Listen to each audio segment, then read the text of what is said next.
On vous souhaite la bienvenue à ericlatour.com. Dans quelques instants, on reçoit une Johannaise qui est devenue maintenant la nouvelle directrice générale du Festival international de la chanson de Green Bay. Mais tout d'abord, on vous parle de la Société Alzheimer du Richelieu. Il y a une marche qui s'en vient, il y a des nouveaux services, une danse-thérapie et une table de stimulation cognitive.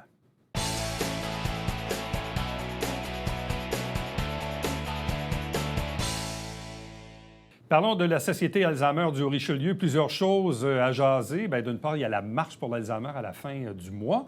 Il y a aussi des nouveaux services, danse-thérapie, table également de stimulation cognitive. Bref, ça en passe beaucoup de choses. On en discute avec la directrice générale, Nathalie Mercier. Bonjour et bienvenue.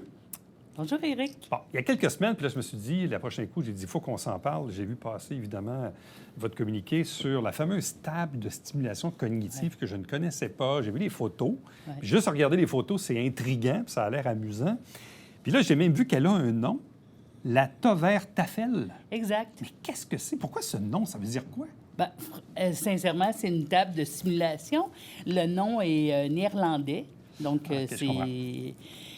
On ne s'est pas mis au néerlandais, sauf que la table, en fait, c'est un projecteur d'images qui bouge qui est interactif avec les mains.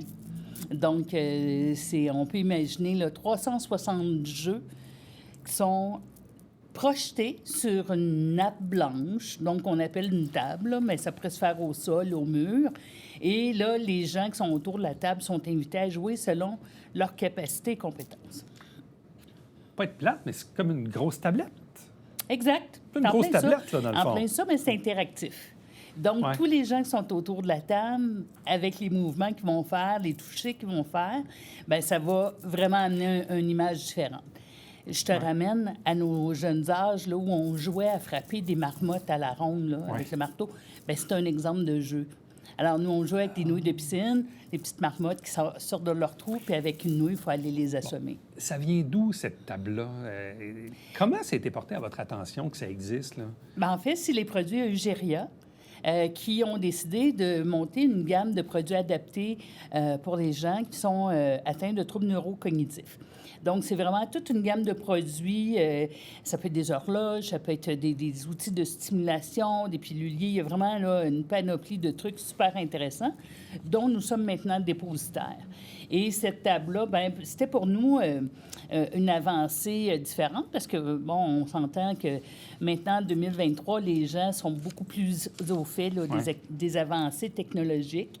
Ils ont envie de stimulation avec des trucs qui sont colorés, qui sont vivants. On est ailleurs. Là, on n'est plus dans les petits casse-têtes puis les coloriages à la main, là.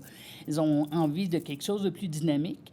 Et ça favorise vraiment plusieurs aspects de stimulation parce que là, on a la coordination des yeux humains, œil-main. On a la coordination aussi de son voisin. Il ne faut pas aller tous frapper à la même place. Donc, il peut y avoir des tennis de table, il peut y avoir du hockey, il peut y avoir toutes sortes de trucs, de la musique, du coloriage, vraiment 360 modèles différents. Et certaines personnes vont être là juste pour regarder.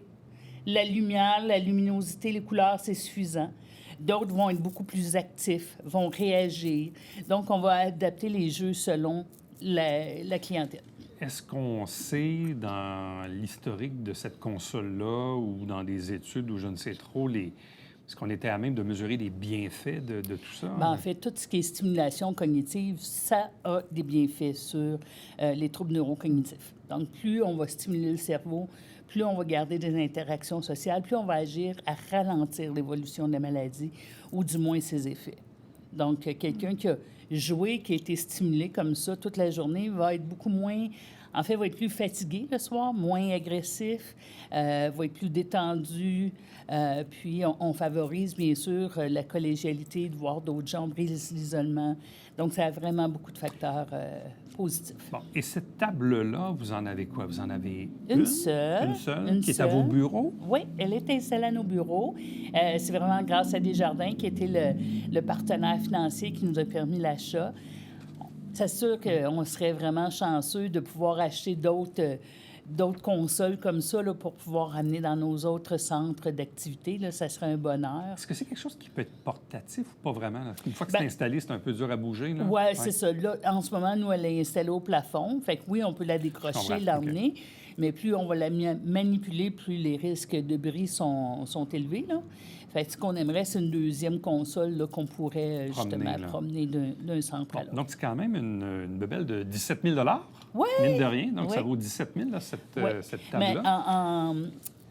en économie, papier, crayon, on a vraiment gagné. Là. On a vraiment fait une différence au niveau des co-responsabilités, là, parce qu'il y a beaucoup de jeux là-dessus. C'est une image, là, c'est une projection. Quand vous voyez vos usagers jouer dessus, là, comment ça se passe? Qu'est-ce que vous voyez? Bien, en fait, les usagers, moi, je les entends crier et rire de mon bureau, qui est un espace plus loin. Et on a fait aussi des journées pour le personnel, des journées pour le conseil d'administration, pour les médias. Et tout le monde a eu le même plaisir qu'une personne atteinte de troubles neurocognitifs. C'est vraiment stimulant, c'est agréable, c'est vraiment très bien adapté.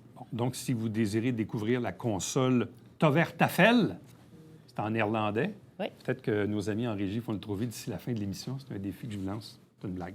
Mais bon, d'ailleurs, il y a une porte ouverte qui va se tenir le vendredi 12 mai de 9h à midi à vos bureaux à Iberville. Là. Oui. Donc, vendredi 12 mai, 9h à midi, porte ouverte pour découvrir cet outil novateur de table de stimulation. Bon, sujet numéro 2, la danse-thérapie. Ben oui. Bon, c'est un nouveau service? On n'arrête pas d'innover. Alors oui, avec les grands ballets canadiens qui viennent sur place, on a deux groupes actuellement. Un groupe qui va être vraiment pour les personnes en centre d'activité, donc des personnes seules. Ça va être des activités plus stimulantes, thérapie. On appelle ça de la danse adaptée, donc des mouvements simples, mais qui favorisent là, l'exercice physique des personnes atteintes. Mais on va aussi ouvrir un groupe là, incessamment le 8 mai pour des diades, donc de personnes aidées et leurs proches aidants.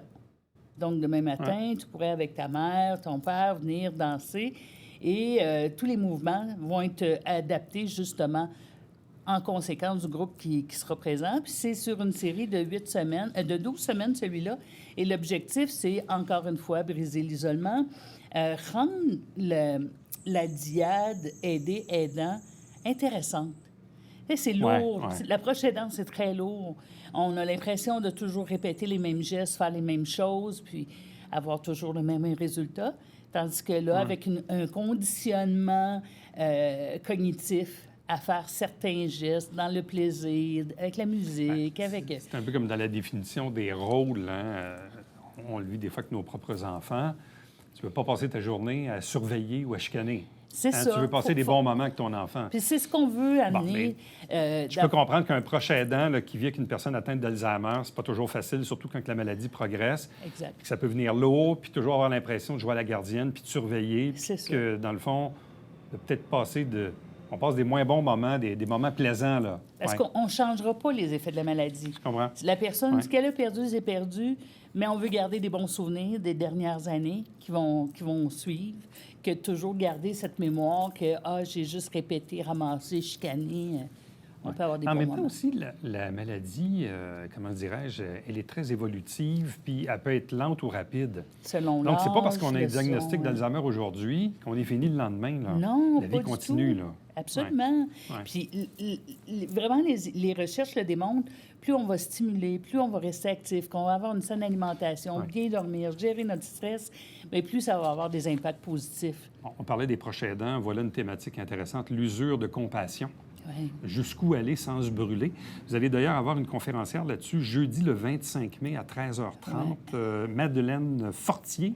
De quoi va-t-elle parler au juste? C'est quoi le fond de sa conférence? Bien, c'est sûr, l'usure de compassion, c'est ça, là, quand on a tout donné. Là. Ouais. On a donné le meilleur de soi, là, puis il ne reste plus rien. Là. C'est comment éviter de se rendre là. Malheureusement, on a vu, là, on a été témoins de proches aidants qui sont venus reconduire des aidés au bureau en disant « je suis plus capable ». Ah ouais, ça arrive, ça? occupez-vous-en, là, je suis plus Ils capable. viennent les porter chez vous puis ils disent, nous, on n'est plus capable. Je ferme la porte. Ah, ouais.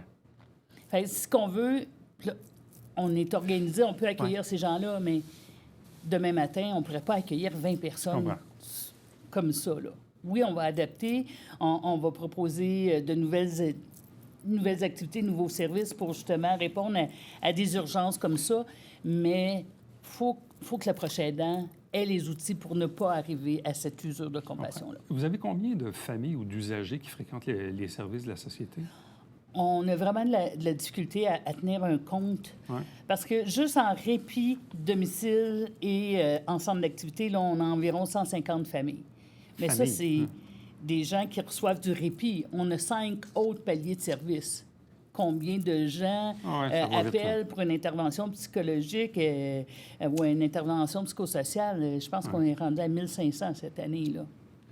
Et il y a bien sûr la marche qui va se tenir à la fin du mois, la marche pour l'Alzheimer IG Gestion de patrimoine, donc dimanche 28 mai de 9h30 à 14h au pavillon Gérard Morin de l'île Sainte-Thérèse. Donc, comment ça va se passer?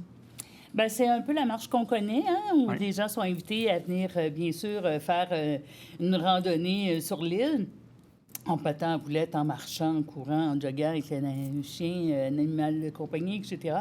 Mais on veut donner une petite version prévention et santé cette année à notre événement. Donc, on veut avoir des kiosques qui seront sur place pour présenter toutes sortes de soutiens, d'appui à la santé. On veut apporter des lunchs santé, on veut faire découvrir des activités à faire avec son proche aidant ou en prévention pour soi-même. Vraiment avoir un parcours très santé à travers l'image de la marche. Bon, comment les gens peuvent-ils s'inscrire? Quels sont les coûts? Le coût est encore 25 Bien sûr, ça ne coûte pas 25 marché. C'est vraiment une activité de levée de fonds pour l'organisation. Il y aura des petits cadeaux qui seront remis, un lunch, un petit goûter sera remis à chacun. On peut s'inscrire en ligne directement sur notre site. Bon, en même temps, ces activités-là, des activités bénéfices qui servent à financer, évidemment, vos services, une partie à la recherche aussi, peut-être? Pas beaucoup à la recherche. nécessairement, Si on hein? reçoit des dons Ouais. dédiés à la recherche, c'est sûr qu'ils seront retournés. Mais nous, les dons, les activités qu'on fait, c'est vraiment pour l'opérationnel, donc pour Ça, payer des financer vos salaires. opérations, ouais. évidemment. Bon. Mais c'est quand même... tu sais, on voit quand même parfois certaines avancées là, au niveau de la recherche. Évidemment, c'est jamais à la vitesse qu'on voudrait. Mais il y a quand même eu des progrès quand on regarde ça sur 5, 10, 15, 20, 30 ans. Là. Il y a des progrès. Ouais.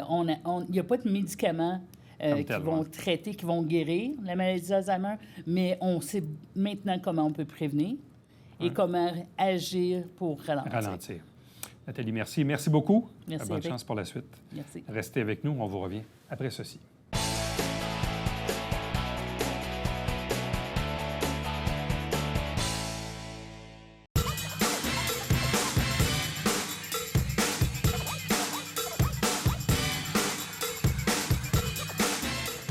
Dimanche, 9h30, Télé Bingo, on vous attend.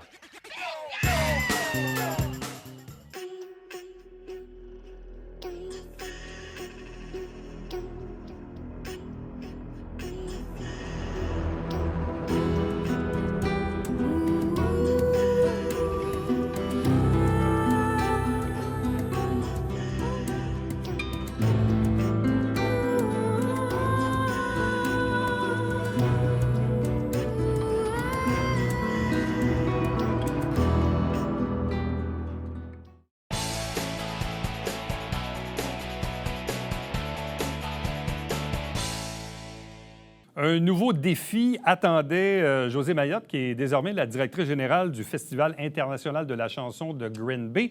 On l'a bien connue dans la région de Saint-Jean-sur-Richelieu. Elle a travaillé assez longtemps à la Corporation du Fort-Saint-Jean et un peu avant aussi à la SPEC, Société de promotion des événements culturels du Haut-Richelieu.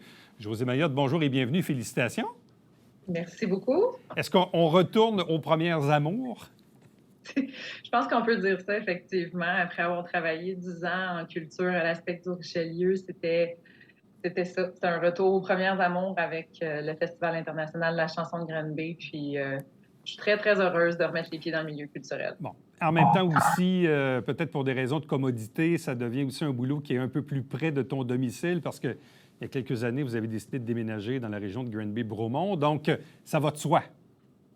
Ben, en fait, c'est ça, c'est 12 minutes porte à porte, puis quand il y a du trafic, c'est 16 minutes. Donc, c'est quand même pratique. C'est ça. Ouais. Donc, parce que là, dans les dernières années, tu as eu un mandat du côté de Montréal, mais avant ça, tu étais du côté de Saint-Jean. Tu as fait la navette quand même Bromont-Saint-Jean quelque temps. Oui, exactement. Ouais. On est déménagé en 2018. On a voyagé Saint-Jean. Tu sais, moi, j'ai grandi à Saint-Jean. Mon début de carrière s'est fait à Saint-Jean-sur-Richelieu. J'ai encore des implications à Saint-Jean. J'ai de la famille à Saint-Jean. Donc, c'était pas un enjeu de me déplacer, mais c'est vrai que, bon, là, c'est plus pratique. C'est plus pratique. Et en même temps, et c'est dans tes cordes aussi.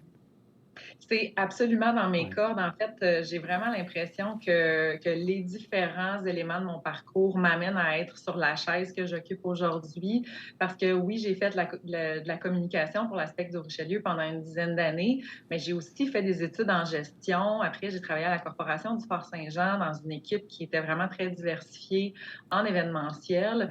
Et là, donc, c'est vraiment là où, comme dit l'expression, je me suis fait les dents en gestion. Donc, vraiment où j'ai acquis mon expérience. Puis après ça, c'est ça, j'ai fait un petit passage à l'UQAM, à Montréal. Et là, ben, il y a eu une opportunité qui s'est offerte là, ici au festival. Et puis, je trouvais que vraiment là, les astres étaient alignés pour me permettre de m'impliquer dans mon milieu de vie, mais de rassembler la culture, la gestion. Puis vraiment, ouais, c'est ça, c'est un privilège. Bon. C'est drôle ce que je vais dire là, mais bon, Saint-Jean est connu pour ses montgolfières et Granby est connu pour son festival de la chanson qui existe depuis, ma foi, plusieurs décennies. 55 ans. 55 ans, c'est un événement qui est plus qu'assumé, mais en même temps, il y a toujours des défis de continuité, de pérennité, d'être actuel, d'être dans l'air du temps. Qu'est-ce qu'on sait ou qu'est-ce qu'on ne sait pas du festival de Granby? Qu'est-ce qu'on sait? Ben, 55 ans, c'est vraiment c'est une histoire qui est très riche, qui permet à la culture de la chanson québécoise de vraiment de faire sa place au Québec. On a des lauréats qui sont passés par le Festival de la chanson qui continuent d'avoir une carrière aujourd'hui. On pense à Jean Leloup, on pense à Lisa Leblanc, entre autres, qui va être de retour là, cette année après 10 ans du grand concours qu'elle avait gagné. Donc, c'est vraiment, ça c'est vraiment quelque chose qu'on sait. Je pense que le festival a une importance pour le paysage culturel québécois, la chanson francophone, l'importance aussi pour la culture francophone, la langue française. Ben, ce qu'on ne sait pas, je dirais que ça ressemble peut-être à ce qu'on ne sait pas du Festival des Montgolfières, l'International des Montgolfières. On a une équipe qui est là, qui travaille toute l'année pour bâtir une programmation, puis entretenir des liens avec le milieu. Puis, donc, je pense que c'est peut-être le volet qu'on connaît moins du festival. Bon, le Festival international de la chanson de Granby, ça ressemble à quoi en termes d'organisation?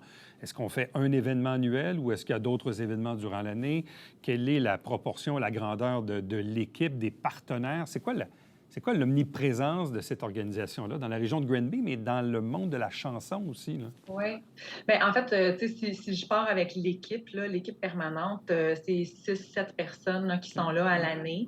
Parce que le festival, il y a plusieurs volets qui concernent. Donc, à la base, c'est le Grand Concours Hydro-Québec. Donc, le Grand Concours, c'est des gens qui s'inscrivent pour venir passer des auditions, au terme duquel on sélectionne, par exemple, cette année, c'est 24 personnes qui vont faire part dans les demi-finales. Donc, il y a 4 soirées de demi-finales et il y a un jury qui délibère après pour nommer un gagnant, une gagnante ou un groupe. Ça peut être aussi un groupe musical. Donc, ça, c'est le premier volet, celui qui est à l'origine du festival. Mais à ça se rajoute une programmation de spectacles en plein air pour la population, donc qui est dans le parc Daniel Johnson au lac Boivin. Donc, c'est vraiment une programmation qui est grand public. On va avoir cette année un week-end country. Il y a aussi un accueil de pros internationaux. Donc, c'est vraiment aussi, il y a des vitrines. On donne la possibilité à des artistes de venir présenter des œuvres, puis à des pros de l'industrie de venir faire du repérage. Donc, de venir voir est-ce que ces artistes-là seraient intéressants pour eux dans leur salle. Et ça, c'est un volet qui est international. Donc, on couvre, oui, tout le Canada. Oui, il y a le Québec, le Canada, mais il y a l'international aussi. aussi. Donc, on a une portion de notre équipe qui est destinée pour ça, donc qui va participer à des événements à l'international en Suisse, en Belgique, en France, par exemple, le Maroc même qui s'inscrit dans notre calendrier pour la prochaine année. Donc, ça ressemble à ça, en fait, c'est très vaste. Quelle est la pertinence de l'existence encore aujourd'hui de ce genre de concours-là? Je reviens au concours là, qui est peut-être l'aspect qui est le plus connu du festival en soi. Bon, aujourd'hui, on a des Star Academy, La Voix et j'en passe. Là, il y a 1001 concours. En quoi ce concours-là a-t-il encore sa place aujourd'hui? En fait, je pense que la chanson francophone, la place de la chanson francophone dans notre culture, c'est vraiment... c'est un incontournable. On entend parler de la place du français dans la société québécoise, du recul du français. Donc, je pense que toutes les opportunités sont encore bonnes aujourd'hui, en 2023, de mettre en valeur cette richesse-là. Puis, on a un volet aussi que je n'ai pas abordé plus tôt, mais qui s'appelle Jamais trop tôt, donc qui s'adresse aux 14 à 17 ans à travers le pays. Et donc, il y a des élèves de niveau secondaire qui vont rédiger des textes, donc qui se mettent dans la peau d'un auteur de chansons. Et puis après ça, on a encore une fois ces 24 jeunes de 14 à 17 ans qui viennent interpréter ces chansons-là dans un spectacle qui, cette année, a lieu le 13 août. Donc, ça aussi, c'est d'intéresser les jeunes. Donc, autant pour Jamais trop tôt qu'après ça, pour le Grand Concours Hydro-Québec, c'est d'aller intéresser les gens, les jeunes, à cette chanson francophone, s'exprimer en français pour faire de l'art. Bon, quels sont les défis, les enjeux auxquels tu fais face dans ces nouvelles fonctions-là? Comment le conseil d'administration t'a décrit les tâches ou les enjeux à adresser, disons? En fait, notre président de conseil d'administration me donnait l'exemple d'une très belle Mercedes de 55 ans dont il fallait prendre bien soin, mais qui avait un potentiel incroyable, puis qu'il fallait trouver les bons outils pour lui permettre de rouler encore longtemps. Donc, je pense que c'est peut-être aussi l'enjeu pour les différents festivals ou les événements. On est en post-pandémie. Déjà, je pense le marché, le secteur des festivals de l'événementiel, il y avait une transformation avec l'arrivée du numérique qui est importante. Donc, je pense que là, il y a des défis d'intéresser les jeunes à ce qui se fait sur place, physiquement, d'intéresser aussi à ce qui se fait en français. Donc, ça, je pense que c'est des défis qui sont intéressants. Puis, c'est certain qu'après 55 ans, il faut trouver des façons de se renouveler, il faut trouver des façons d'innover et d'intéresser les plus jeunes à assister aux différents événements offerts par le festival. On le sait, la pandémie a frappé fort dans le domaine de l'hôtellerie, restauration, divertissement, culture, chansons. C'était quoi les impacts sur une organisation comme le festival à Granby?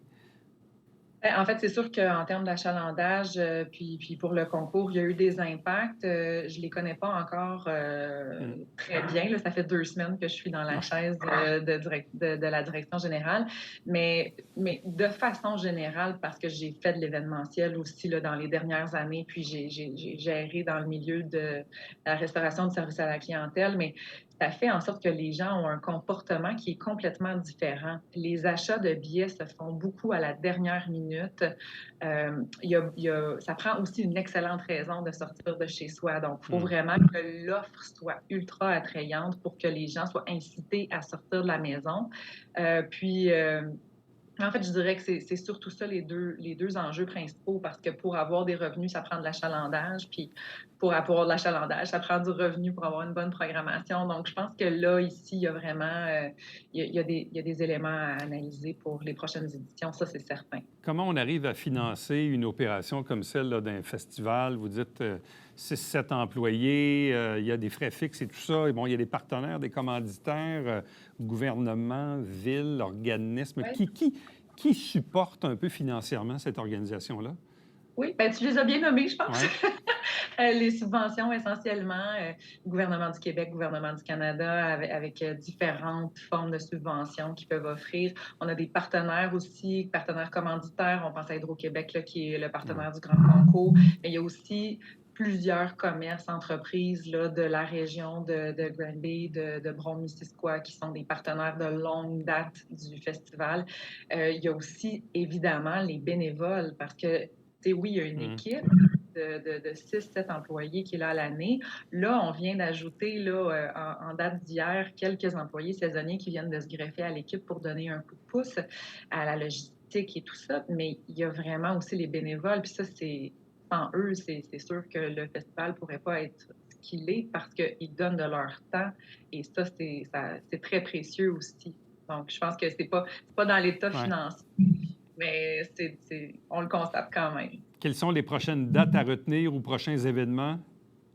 Prochaine date à retenir, le 6 juin, le dévoilement de la programmation. Les billets aussi pour les demi-finales et la grande finale sont en vente à partir de vendredi midi.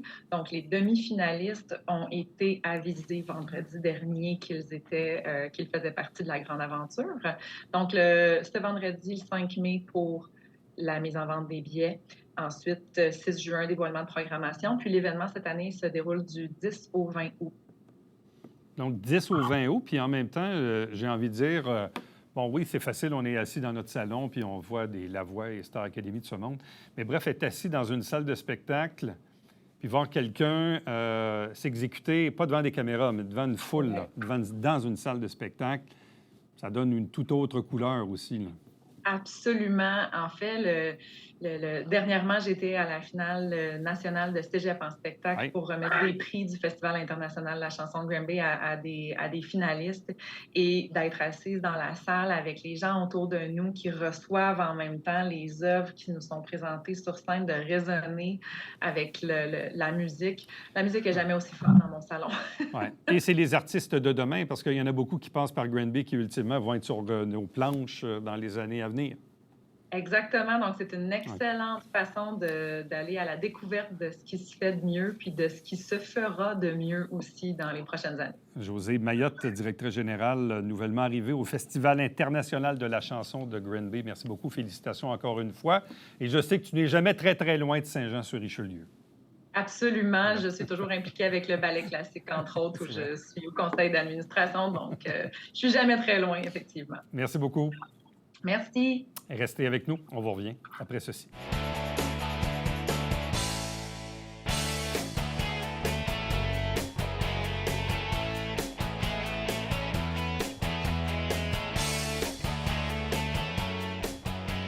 Encore quelques billets pour la classique de golf au profit de la Fondation du Cégep de Saint-Jean-sur-Richelieu. C'est le 8 juin, c'est un jeudi, au club de golf de la Vallée des Forts. Et avec ces fonds-là, bien sûr, on donne des bourses aux étudiants du Cégep de Saint-Jean. Prochain rendez-vous, c'est demain.